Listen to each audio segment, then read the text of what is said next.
Bismillahirrahmanirrahim. Assalamualaikum warahmatullahi wabarakatuh. Alhamdulillah, pada saat ini izinkan kami untuk mempresentasikan materi tentang wawasan Nusantara.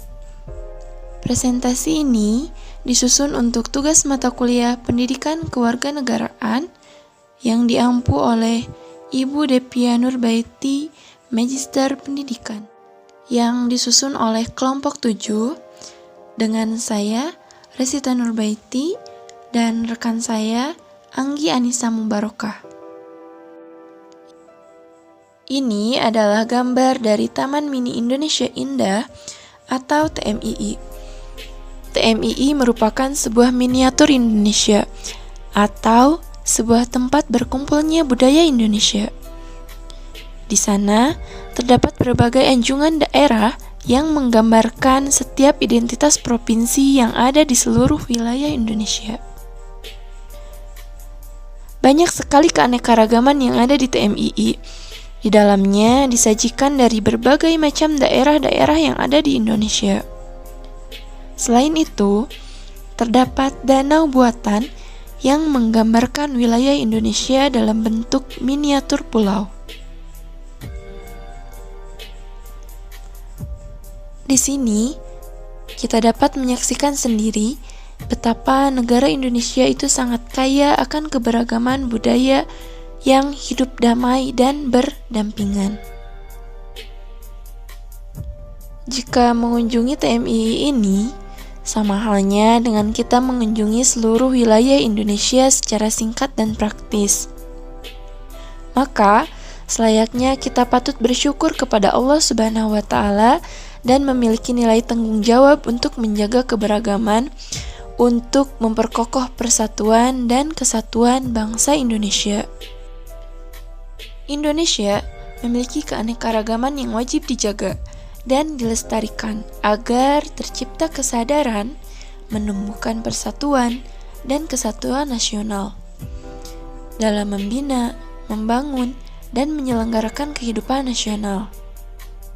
Bangsa Indonesia hendaknya mengutamakan persatuan dan kesatuan bangsa serta kesatuan wilayah.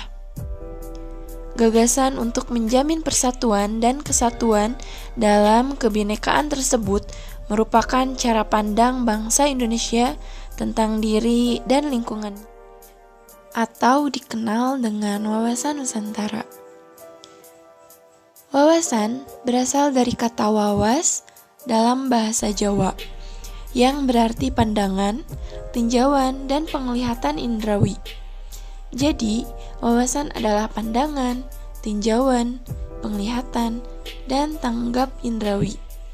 Wawasan berarti pula cara pandang dan cara melihat. Nusantara berasal dari kata nusa dan antara. Nusa artinya pulau atau kesatuan kepulauan. Antara artinya menunjukkan letak antara dua unsur. Jadi, Nusantara adalah kesatuan kepulauan yang terletak antara dua benua, yaitu benua Asia dan Australia, dan dua samudra, yaitu Samudra Hindia dan Samudra Pasifik. Kemudian, wawasan Nusantara menurut Lemhanas atau Lembaga Pertahanan Nasional pada tahun 1999 menyatakan bahwa wawasan Nusantara adalah cara pandang dan sikap bangsa Indonesia mengenai diri dan lingkungannya yang beragam dan bernilai strategis dengan mengutamakan persatuan dan kesatuan bangsa serta kesatuan wilayah dalam menyelenggarakan kehidupan bermasyarakat, berbangsa, dan bernegara untuk mencapai tujuan nasional. Arti secara terminologis. Menurut Prof. Wan Yusman, wawasan Nusantara adalah cara pandang bangsa Indonesia mengenai diri dan tanah airnya sebagai negara kepulauan dengan semua aspek kehidupan yang beragam. Kemudian, menurut GHBN, tahun 1998,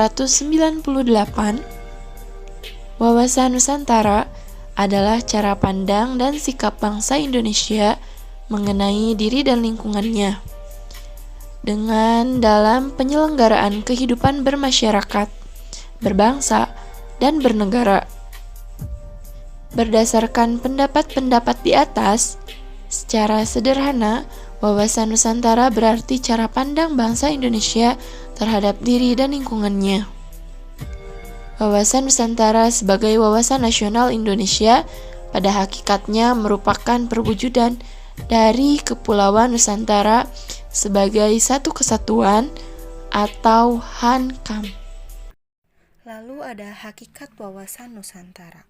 Hakikat wawasan Nusantara adalah keutuhan dan kesatuan wilayah nasional. Dengan kata lain, hakikat wawasan Nusantara adalah persatuan bangsa dan kesatuan wilayah. Dalam GBHN disebutkan bahwa hakikat Nusantara diwujudkan dengan menyatakan Kepulauan Nusantara sebagai satu kesatuan politik, ekonomi, sosial, budaya, dan pertahanan keamanan. Nah, lalu ada kedudukan wawasan Nusantara. Kita bisa melihat dari gambar tersebut konsepsi ketataan negara Republik Indonesia. Jadi, di sini kedudukan wawasan Nusantara harus dipahami oleh setiap bangsa Indonesia.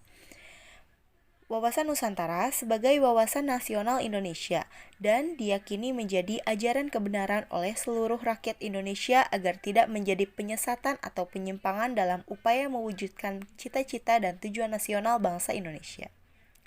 Jadi, kita harus memahami kedudukan wawasan Nusantara agar kita dalam melakukan tindakan apapun itu tidak akan ada penyimpangan. Kedudukan wawasan Nusantara ini dapat digambarkan dalam konsep ketatanegaraan.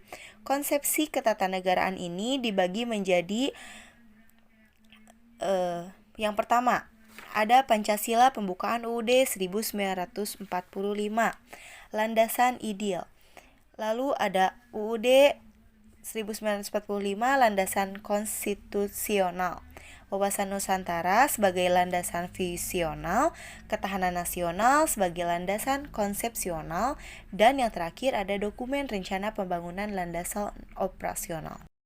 Nah, selanjutnya ada asas wawasan Nusantara. Asas wawasan Nusantara artinya ketentuan atau kaidah dasar yang harus dipatuhi, ditaati, dipelihara, dan diciptakan demi tetap taat dan setianya komponen pembentuk bangsa Indonesia terhadap kesepakatan bersama. Nah, apa saja sih asas wawasan Nusantara? Yang pertama, ada kepentingan yang sama.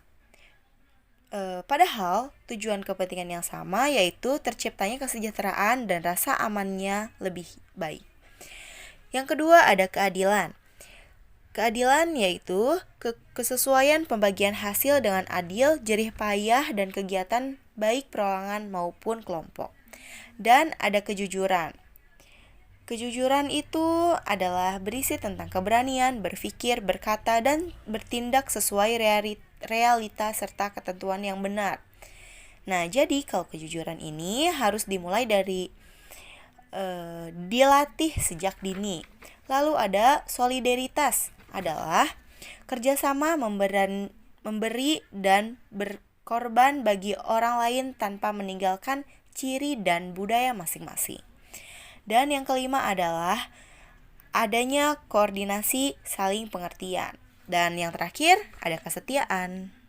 Lalu ada fungsi wawasan Nusantara.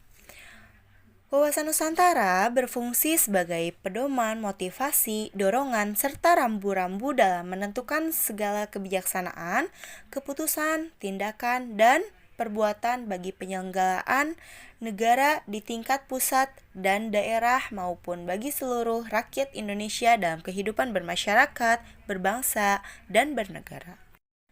Lalu ada tujuan wawasan Nusantara. Wawasan Nusantara bertujuan mewujudkan nasionalisme yang tinggi di segala aspek kehidupan rakyat Indonesia yang lebih mengutamakan kepentingan nasional daripada kepentingan individu, kelompok golongan, suku bangsa, atau daerah. Nah, kepentingan-kepentingan tersebut tetap dihormati, diakui, dan dipenuhi selama tidak bertentangan dengan kepentingan nasional atau kepentingan masyarakat. Jadi, pada intinya, wawasan Nusantara ini, cara pandangnya kita melihat Indonesia sebagai negara kepulauan dan upaya kita untuk menumbuhkan atau mewujudkan kesadaran dari kita untuk mewujudkan kesatuan bangsa Indonesia di tengah perbedaan yang ada. Jadi di sini kelompok kami mengajak rekan-rekan semua untuk memiliki ketertarikan dalam wawasan Nusantara ini untuk menjaga persatuan dan kesatuan yang ada di Indonesia ini. Karena dengan ini kita bisa menjadi masyarakat warga negara Indonesia yang baik. Semoga kalian memahami materi yang telah kami sampaikan. Mohon maaf bila ada kesalahan. Wassalamualaikum warahmatullahi wabarakatuh.